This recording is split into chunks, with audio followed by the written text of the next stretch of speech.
In 1944, in Mexico City, a novel, Totenjäger, Death Hunter, was published in German by a small press, El Libro Libre. The author was Leo Katz, Austrian intellectual, activist, and journalist, and above all, a survivor, who found in Mexico City a home and had brought his family with him.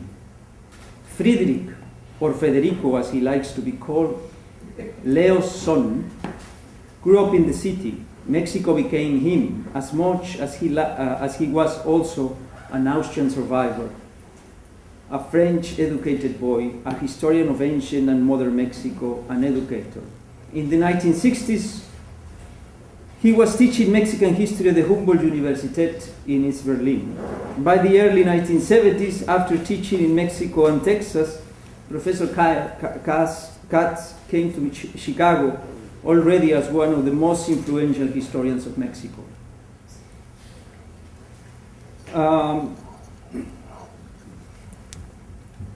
Here, he has taught generations of historians. The saga that Professor Katz embodies, in which Vienna, Berlin, Mexico City, and Chicago blend, has resulted in books and papers that have marked as very few works our understanding of Mexico. And it is to this important yet incredibly modest historian who I call to introduce Professor Lorenzo Meyer, our first speaker in an exciting year of activities sponsored by, of course, the Frederick Katz Center of Mexican Historians. Welcome.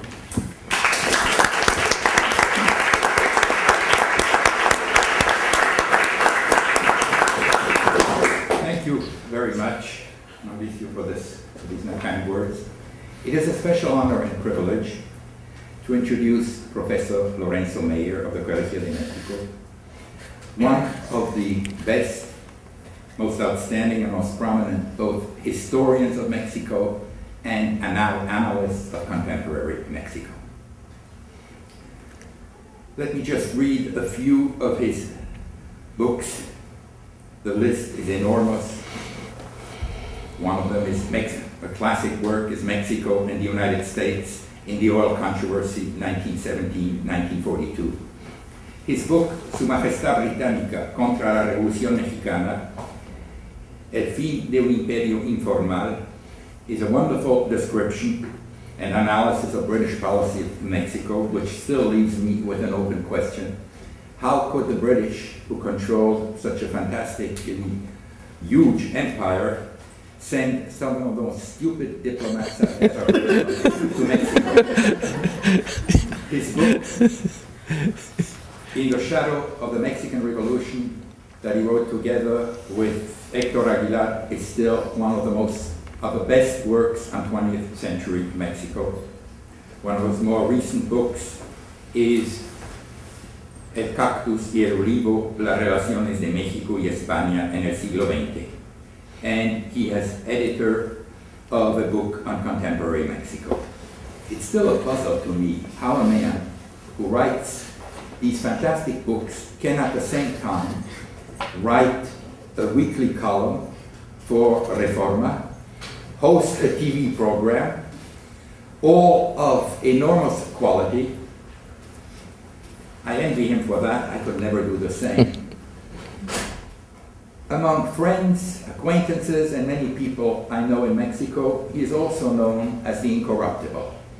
He has never been co-opted by any Mexican regime. He has never accepted any trips or any junkets. And in fact, if I've heard if he is invited to coffee by Mexican politicians, he insists on paying for his own coffee and probably even for the cup of milk that's goes with. So it's a real pleasure to welcome him, a man who in all of his writings has been committed more than anyone I know to the cause of democracy in Mexico. Welcome, Professor Meyer.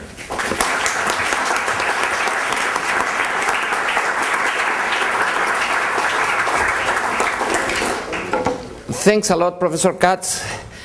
39 years ago, I was sitting where you are sitting today, and somebody by the name of Peter Blau was here trying to teach me philosophy of science. Also, he came from Germany, and for the same reasons, Professor Katz. He gave me a very bad grade, I remember that quite clearly. But I don't blame him. I was trying to understand what was science and social science and philosophy of science and everything that has to do with science. And he was not very good temper, so he just like to repeat things. And my English was particularly bad at that moment. If it's bad today, can you imagine 39 years ago? Well, English was really a problem for me. I came here to the political science department, and they told me that history was irrelevant, and that Latin Americans knew very little about themselves, that Americans were able to know more about Latin America than we were able to know about ourselves.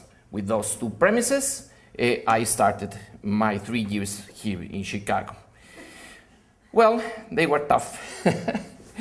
I'm back today to discuss with you, and it's going to be really a discussion, I hope, what is happening in political terms in Mexico after this difficult election that we had just a few months ago.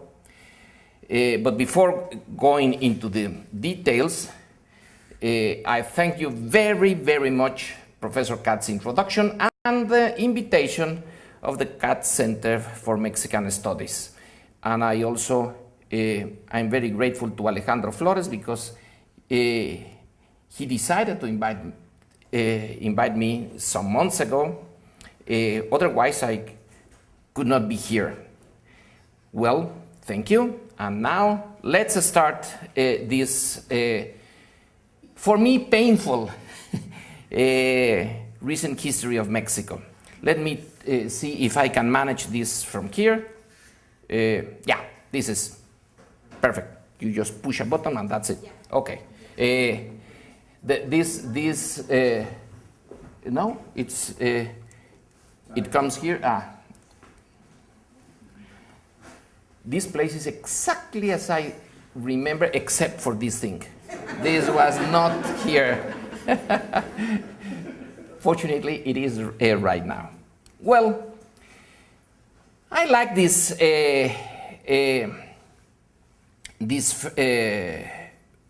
first set of figures because you can see here two things. First, that even in 1976, Mexico used to have elections that even the Soviets didn't dare to produce a 100% winning. Of course, that was a little mistake by the system because they never tried to achieve a 100% vote. But PAN decided not to participate in that election, and that's why it ended up like this. It's the naked nature of the authoritarian political system. Probably Mexico has the dubious honor of having the best authoritarian system in the world in the 20th century. If this system started around 1916, when the Carrancistas won power in Mexico, it lasted 84 years. How many European countries, democratic or non-democratic, were able to have this regime consistency and stability? None in Latin America, of course. Africa was not yet independent except for a few countries like Ethiopia in those years. And Asia also had no history like us. I challenge to found another authoritarian system with this consistency. And you can see here also how quickly the decline began 1988, the election of Salinas de Gortari, this 50.47% of the vote was, of course, a creation, an invention. Salinas had to confront the problem of a very open electoral fraud in that year.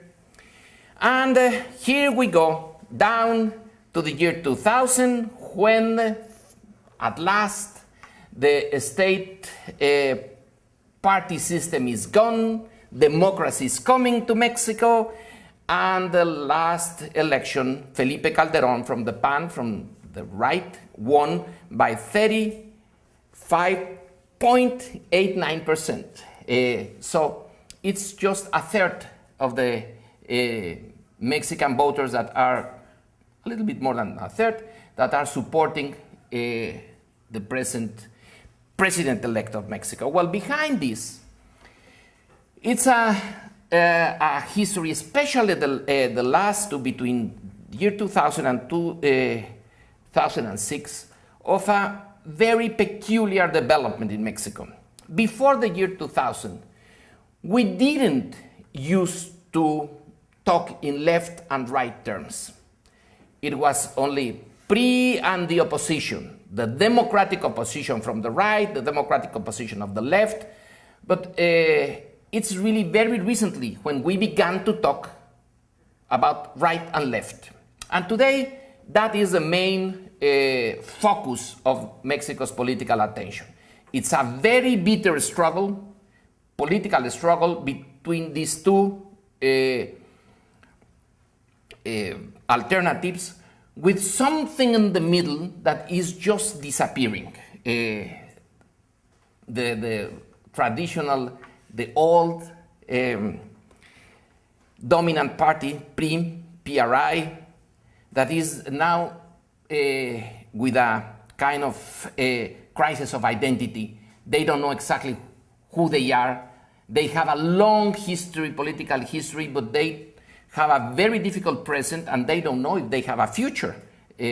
So they are now trying to figure out what to do. Basically, they are taking sides with the PAN, with the right, against the left. Now, let us see, here you have the three political parties. Acción Nacional, Partido de la Revolución Democrática, y Partido Revolucionario Institucional. See how close the first two are. They are very, very, very close. And it was a very bitter election, with PRI going probably to nowhere, to history, although they resent very much when I say that they don't have a future. My God, they get really angry and very nasty with people like me, that are saying, how come we don't have a future? Of course the future belongs to us, and so on. We will be at the center and we will be the solution. I doubt it. So the future is this bitter struggle between Partido Acción Nacional and Partido de la Revolución Democrática, right and left. The difference is minimum. And that complicates things a lot at the present time and in the future. Then let's see the difference here. Here it's an interesting point. Representatives and senators. Then the difference is huge. Here, just look at PRI and PAN. If both are able to work out an alliance, they will be the ones that can produce the political agenda in Mexico for the next 3 and 6 years. And PRD, the left, is left with very little to do. They have a presence in Congress, but they cannot block the set of priorities that PAN and PRI are willing to work out. So in this sense, if you look at the presidential results, PAN and PRD are very close, but if you look at Congress, where the locus of power is now, then the difference is really meaningful. The left doesn't have the possibility of blocking, of opposing to any important, relevant policy. And as I said, Congress is now very relevant. It used to be totally relevant. 20 years ago, to be a senator, to be a representative was nothing. Everything was centered in the presidential office. Now, at some point, I think that presidents are nothing. And Congress is extremely important, as well as local governments. Probably the real locus of power of PRI is in the states. At the local level, PRI is still very powerful. Now, here is what I was trying to tell you. PRI has 17 states, PAN 9, and PRD only 6. Of course, one of these 6 is Mexico City.